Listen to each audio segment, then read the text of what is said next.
Hai hai hai, gimana nih kabarnya guysku semua? Kuharap kalian dalam keadaan sehat dan baik-baik saja ya. Di video kali ini aku akan bercerita tentang sebuah alur cerita komik seorang kultivator yang menjadi kuat setelah ia terbunuh dan bangkit dari kematiannya. Tapi sebelum lanjut ke ceritanya, Mimin mau kembali ngingetin kalau video ini berisi full spoiler. Jadi buat kalian yang lebih suka baca komiknya, bisa langsung aja lihat di situs penyedia komiknya ya guys. Oke kalau gitu langsung aja kita gas ke ceritanya.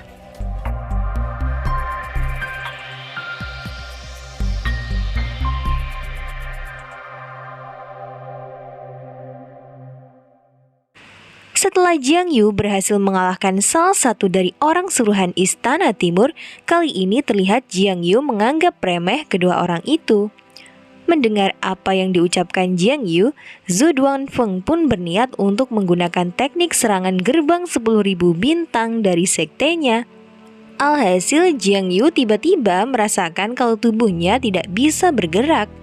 Dengan ekspresi wajah yang sangat percaya diri, Zhu Duanfeng pun menjelaskan kalau teknik itu bukan hanya akan menyeret Jiang Yu ke dalam tanah, tetapi juga menggunakan kekuatan spiritual dari seluruh bawah tanah untuk menahannya.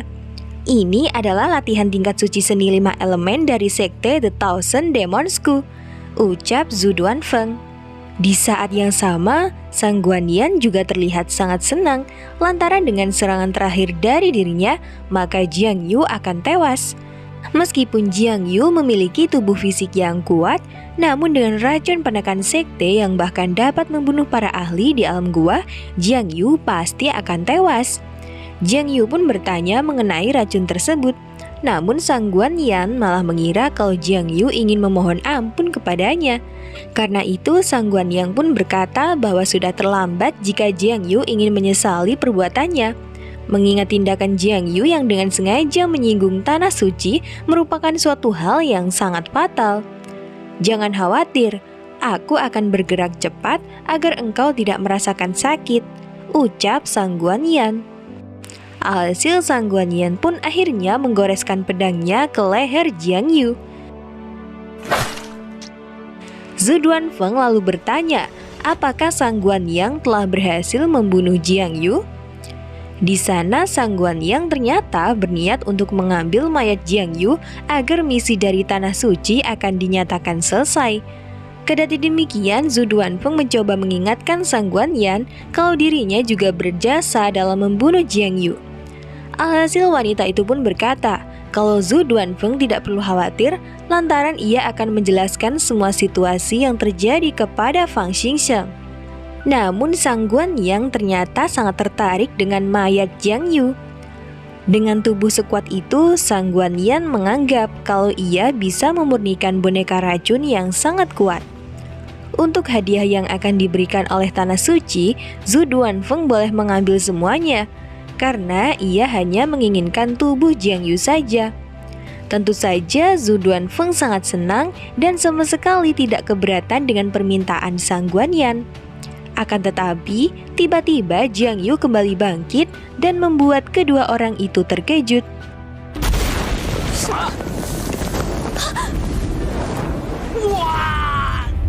Tentu saja Sang Guanyan yang melihat kejadian itu menjadi sangat bingung, lantaran setelah ia menggunakan racun paling kuat di sektenya, Jiang Yu masih bisa selamat dan bangkit dengan kekuatan yang terlihat lebih tinggi dari sebelumnya.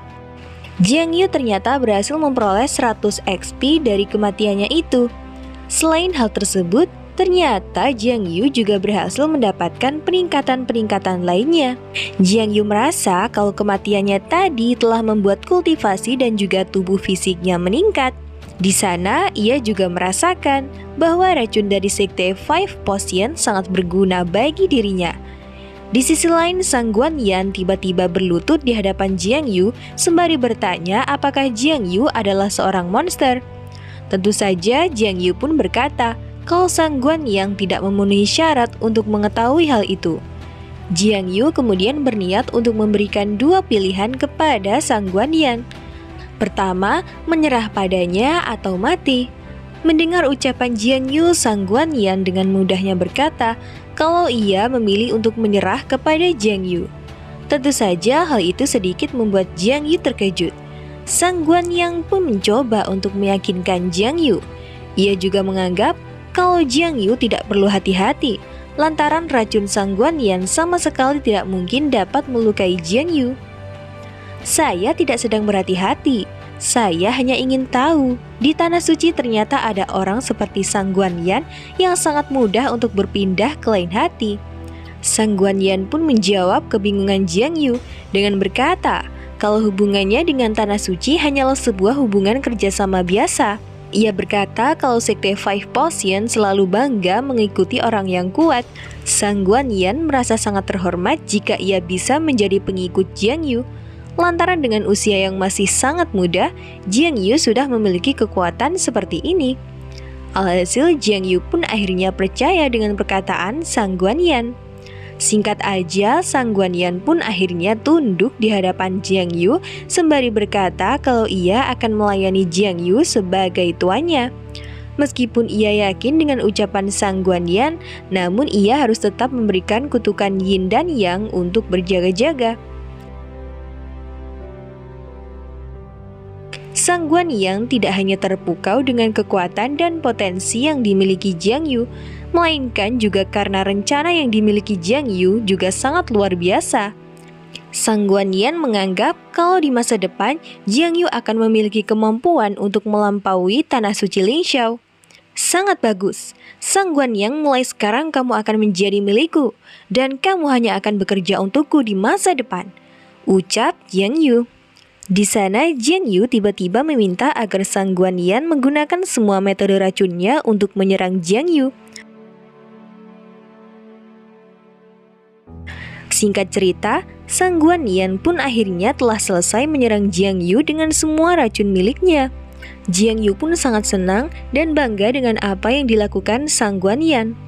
Rupanya tujuan Jiang Yu adalah untuk mendapatkan skill baru agar ia bisa menangkal semua jenis racun. Jiang Yu kemudian memberikan perintah kepada Sang Guanyan untuk bersembunyi di Tanah Suci Lingxiao sebagai mata-matanya. Kendati demikian, Sang Guanyan merasa sangat takut jika harus kembali ke Tanah Suci Lingxiao. Mengingat ia mendapatkan perintah untuk membunuh Jiang Yu, jika ia kembali dengan tangan kosong, takutnya Tanah Suci tidak akan melepaskannya. Jiang Yu pun berkata kalau Sang Guanyan tidak perlu khawatir, lantaran ia memiliki cara untuk mengelabui orang-orang dari Tanah Suci. Alhasil Sang Guanyan pun akhirnya mau menerima perintah tersebut. Jiang Yu pun menjadi sangat senang. Ia berkata kalau di masa depan, Jiang Yu akan memberikan posisi yang lebih tinggi untuk Sang Guanyan melebihi posisi yang telah diberikan Tanah Suci kepada dirinya. Maka dari itu, dengan Sang Guanyan memata-matai pergerakan dari Tanah Suci, maka hal itu akan sangat membantu Jiang Yu. Sontak Sang Guanyan pun berkata kalau ia akan melakukan yang terbaik untuk membantu Jiang Yu. Singkat aja, Jiang Yu lalu memberikan sebuah cincin ruang dan meminta Sang Guanyan untuk menjelaskan sesuai dengan apa yang ia katakan. Alhasil Sang Guanyan pun berkata kalau ia mengerti dengan apa yang Jiang Yu perintahkan.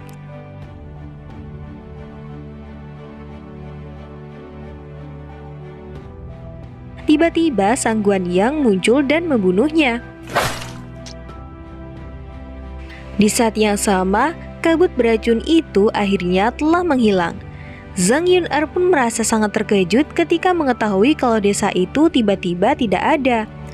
Di sisi lain, Yu'er merasa sangat cemas lantaran ia menyadari kalau Jiang Yu telah berhasil mengalahkan orang-orang suruhan Tanah Suci.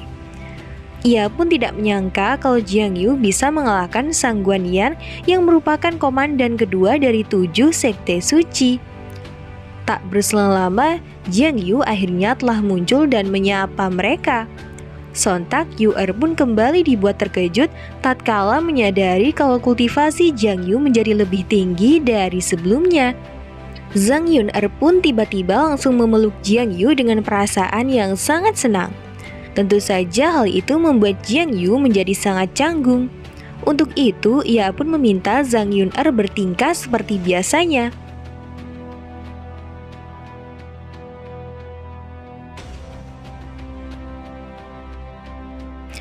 Di saat yang sama, sang penjaga pun bertanya mengenai situasi yang telah terjadi kepada Jiang Yu.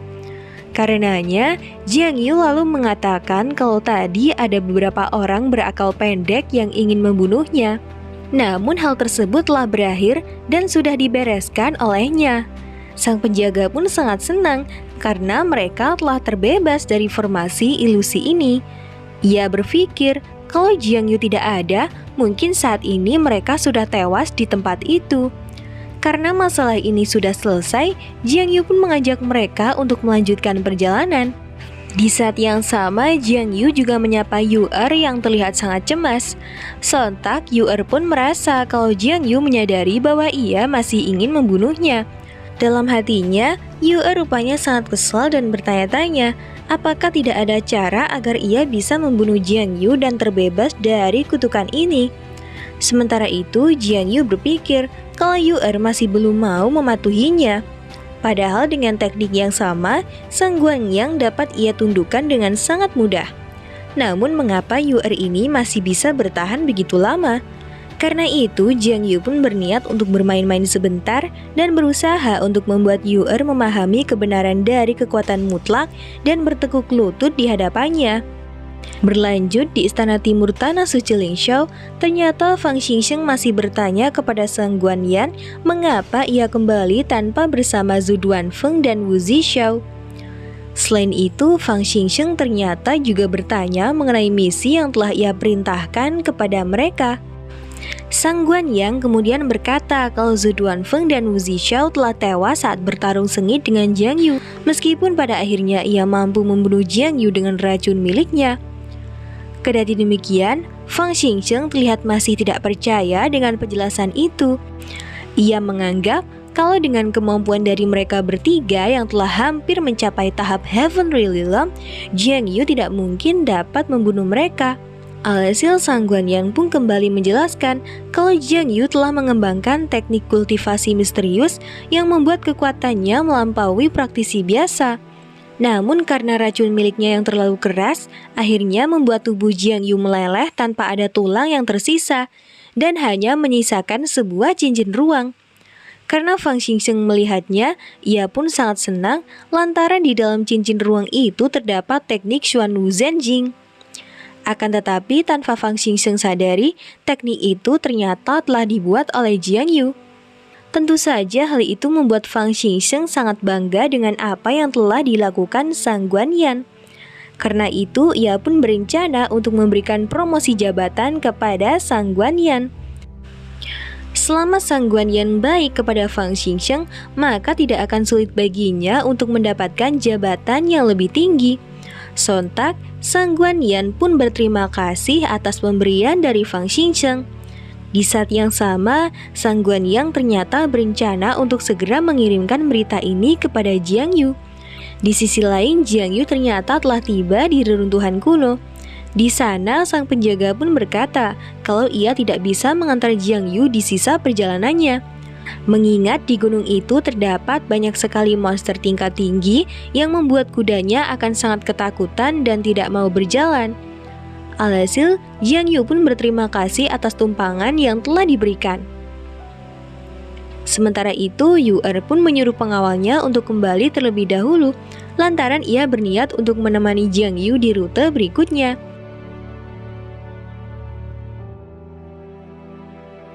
Di sisi lain, Jiang Yu ternyata berpikir kalau saat ini kemungkinan Sang Guanyan telah menyampaikan kabar kematiannya ke Tanah Suci Lingxiao. Meskipun ia berhasil menipu Tanah Suci Lingxiao, Jiang Yu harus tetap menyembunyikan identitasnya sampai ia berhasil meninggalkan wilayah timur. Sementara itu, Jiang Yu rupanya bertanya-tanya, dengan kekuatan Jiang Yu saat ini, apakah Yu-er masih bisa bertahan dari kutukan itu? Jiang Yu pun akhirnya telah sampai di sebuah reruntuhan abadi tersebut. Yu-er berkata kalau tempat itu ditinggalkan oleh kultivator yang sangat kuat. Bahkan para ahli tanah suci dan kamar dagang Wanzhou tidak berani ikut campur. Dan saat ini tempat itu diincar oleh beberapa orang yang tidak takut mati dari sekte kecil yang mencoba peruntungan mereka. Sontak, Jiang Yu pun sedikit tidak yakin apakah orang-orang itu memang dari sekte yang tidak populer. Mendengar ucapan itu, beberapa orang pun terlihat menatap ke arah mereka. Karenanya, Zhang Yun'er dengan segera menyuruh Jiang Yu untuk tidak menyinggung orang-orang itu. Di sisi lain, seseorang bernama Liu Sandao yang merupakan pemimpin dari sekte pedang gila tiba-tiba menyapa Jiang Yu dan menganggap kalau Jiang Yu sangatlah arogan. Orang itu juga bertanya kepada Jiang Yu, apakah ia tidak mengenal nama Liu Sandao dari sekte pedang gila? Sontak beberapa orang yang mengenalnya pun meminta agar Liu Sandao segera memberikan pelajaran kepada Jiang Yu. Melihat kesempatan itu, Liu Sandao rupanya berencana untuk menggunakan Jiang Yu sebagai jalan agar ia ditakuti oleh semua orang di sana. Namun Jiang Yu yang tidak pernah mendengar tentang nama itu, kendati demikian Jiang Yu malah dengan sengaja menghina Liu Sandao di depan semua orang. Tentu saja hal itu membuat Liu Sandao menjadi sangat marah. Ia menganggap kalau Jiang Yu hanyalah seorang anak kecil yang tidak berani menunjukkan wajahnya, tetapi memiliki sifat yang sangat arogan. Apakah Jiang Yu akan memberikan kejutan kepada orang-orang itu? Kita akan mengetahui alur cerita komik part selanjutnya ya.